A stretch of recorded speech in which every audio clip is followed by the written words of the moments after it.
Getting this money out means it produces taxation because they know that there's $38 trillion in there. When you have self-directed, like, and you want to grow your wealth, yep, basically tax deferred, but then you're taxed like when it comes out, like it almost seems like it's more advantageous for the government to do that because you're growing more. And then as you've grown, right, you're going to get taxed more on the back end because you've increased your brackets and all that kind of stuff. It's almost like getting taxed on the harvest and not the seeds. So can you speak to that a little bit? Yes. Well, that's why okay. To speak on your point first, right? There's over $38 trillion in retirement plans today, or over $14 trillion in IRAs, and steadily increasing. Why is that? Because a lot of people bank their money away in employer-sponsored plans, like your 401k plans, your SEP plans, simplified employee pension plans, simple plans, 403b plans, governmental 457b plans. Anytime you have a workspace environment that has an employer-sponsored plan, it allows for you to postpone or defer the taxation that you have. That's why the government likes it. Why? Because number one, Social Security is pretty strained right now. Eventually, they were really trying to mitigate risk or mitigate the amount of damage that's going to happen with the 78 million, what we call baby boomers, born between 1946 and 64. A little bit of history on that. That's why they passed a law called ERISA that actually snowballed a lot of these retirement plans that we're experiencing today. But it's eventually, they knew that they were going to be taxing these dollars. As a matter of fact, right now, last year, Richard Neal, the head of the Health Committee, Health, Education, Labor, and Pensions, was trying to introduce some laws that could actually speed up the process of getting this money out. It's like what you're saying. Getting this money out means it produces taxation because they know that there's $38 trillion in there. But we do have a magic pill on that because Senator Roth, in 1997, when he passed when the law called the Taxpayer Relief Act of 1997 was passed, it created a brand new account called the Roth IRA, which, as a matter of fact, the Health Committee doesn't like a lot because there's no taxation, right? I mentioned when we were conversing before we started the podcast, that distribution on those assets will eventually be what? Tax free. You know, it's a little bit different. It's exciting, man. Imagine if you had a piece of real estate under your retirement plan, which some of your listeners might not know, that you could actually hold a piece of real estate in your retirement plan. Not only is the rental income not being taxed because it's received by a tax deferred account, eventually, once they've had that particular account for 5 years and they reach age 59 and a half, dead, we don't want that to happen, but it could happen, right? I mean, your beneficiaries would be enjoying that. That's why I volunteer myself to be a beneficiary of a Roth. And last but not least, that was a joke. And last but not least, if they become disabled, you know, some people, as they get older, their health starts to dwindle down. Imagine if you become disabled prior to reaching age 59 and a half. Wouldn't you like all your retirement plan assets to be distributed tax-free? Yeah, that's absolutely. The power of a Roth. So in other words, so those are the types of conversations and kind of questions, you know, like brave conversations people need to ask themselves. Is this thing called a tax deferred account still working for me? Absolutely, because it reduces taxation, but eventually you're going to get taxed on it, prolonging your agony. But there's another solution to that, and that's what we call a Roth.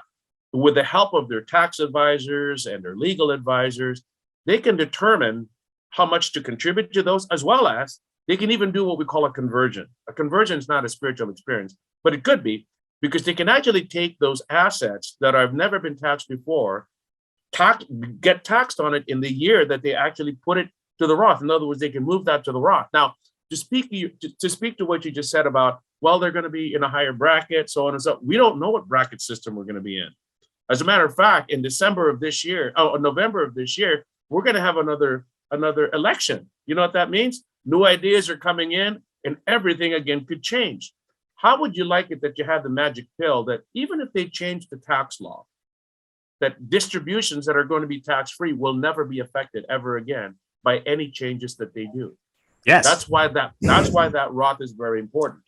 Out of the 4 different levels of taxation an individual could be subject to when they take money out of an IRA, as an example. And what are those? The federal tax. If you live in a state that has state income tax, in which I do, I used to live in Minnesota as well. I mean, you get taxed up. They have 2 seasons to fund, winter and road construction.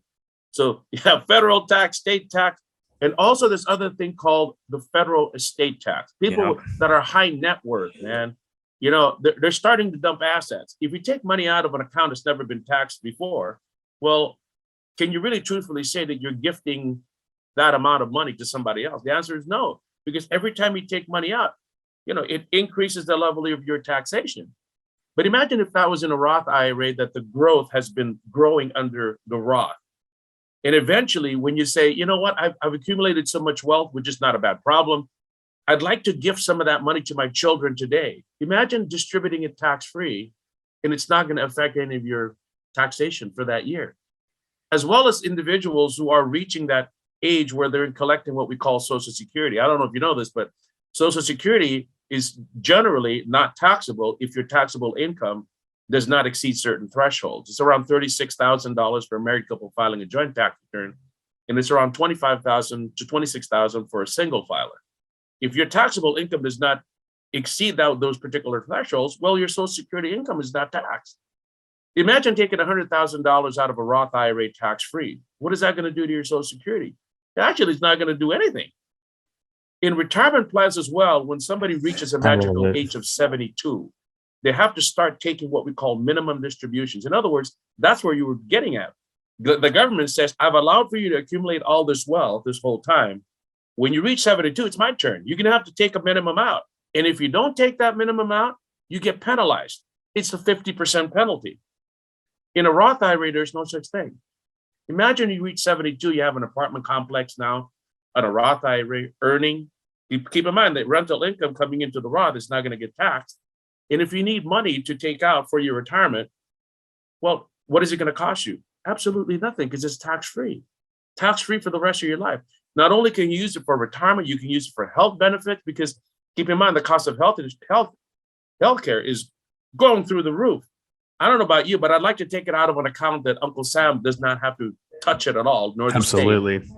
Right? So Absolutely. How many levels of taxation have we gotten rid of so far or minimized? 3. I don't know about you. I used to watch Sesame Street. 4 is more than 1, right? And if you live in a state that basically does not touch what we call people inheriting assets, and just like, that's why Florida, Texas, those are very attractive states, to live in. And some of them that I teach at, they say, you know what? You see those mailboxes, they're full of mail, right? But you don't see any people. The reason for that is they're someplace else, but they use those states as their permanent tax filing addresses, so that when they pass away, the beneficiaries that receive those assets could minimize the amount of what we call an inheritance tax. Imagine 4 different levels of taxation, reducing that to none. Man, that's powerful. Yeah, that's an amazing strategy.